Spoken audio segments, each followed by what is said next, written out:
Apa kabar pemirsa? Semoga sehat selalu buat Anda. Tabloid kripto dalam berita hadir pada hari ini, dengan berita masa depan penyimpanan kekayaan terbaik, Bitcoin vs emas dari analis Fidelity. Jurien Timmer, Direktur Makro Global Fidelity, baru-baru ini berbicara tentang perdebatan tentang apakah emas atau Bitcoin adalah penyimpan nilai yang lebih baik. Timmer menjelaskan situasi di mana setiap aset dapat atau tidak dapat melindungi nilainya terhadap inflasi.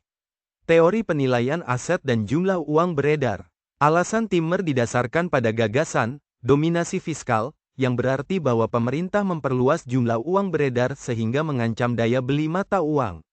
Menurut Timmer, inflasi sedang terjadi, seperti yang ditunjukkan oleh sejarah hubungan jumlah uang beredar M2, CPI. Menurut teori ini, Bitcoin dan emas mungkin dianggap sebagai aset yang paling tahan terhadap inflasi. Namun, Timmer percaya bahwa kondisi ini belum benar-benar ada, bahkan setelah sikap agresif Federal Reserve baru-baru ini. Selain itu, karena menyukai volatilitas, Bitcoin juga disebut sebagai emas digital, emas 2.0, dan emas eksponensial. Semua ini disebabkan fakta bahwa Bitcoin memiliki semua atribut moneter yang dapat dibandingkan dengan emas.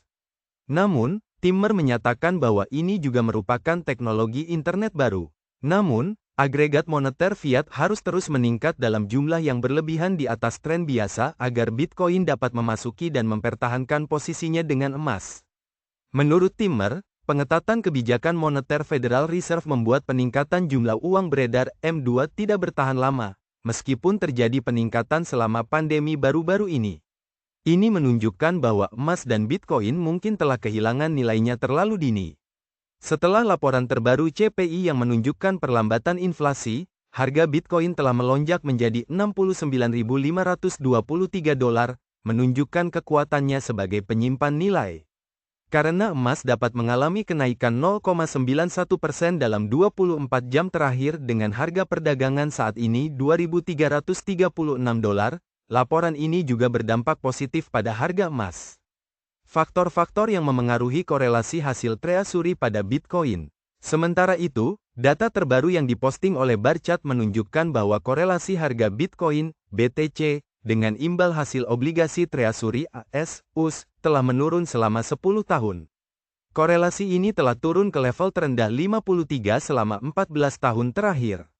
Perpecahan ini menunjukkan bahwa Bitcoin sekarang berkembang secara mandiri tanpa terpengaruh oleh instrumen keuangan konvensional, seperti imbal hasil obligasi S-Treasury, yang menentukan imbal hasil investor pada sekuritas pemerintah.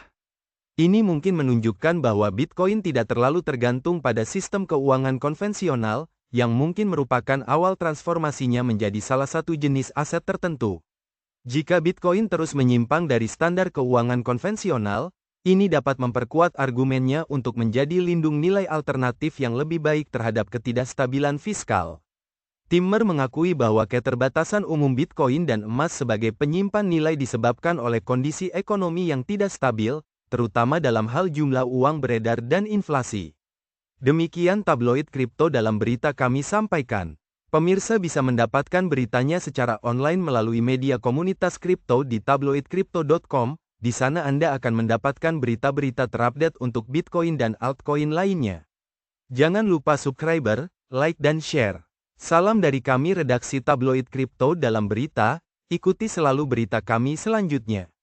Tetap semangat dan sehat selalu buat pemirsa.